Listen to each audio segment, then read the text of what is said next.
This is the Northgate driver facility. It's basically a rest area for our drivers, whether they're local or interstate drivers. They can come here and have a break, have a shower, refresh, and then head out to where their final destination is going to be. There's actually a weigh bridge here as well, so they can tear off and check their weights before they depart. If the weights are no good, they can go back onto site and get their axle weights all changed.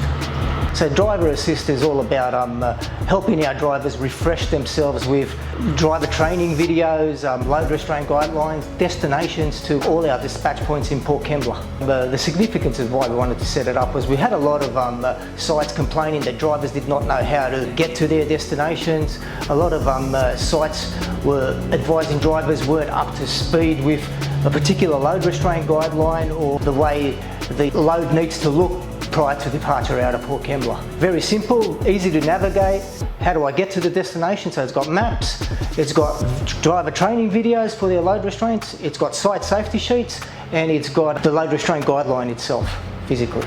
As part of our chain of responsibility, the drivers need to get it right. They're our last line of defence before they leave our works and head on the public road. So it's critical that they get that right. The drivers are our last line of defence, and hopefully this mechanism can sort of help them with that. Well, it was just our digital marketing team, our web marketing team. We got together. We wanted to create something that was simple, direct, easy to navigate, and the end product is our driver assist kiosk.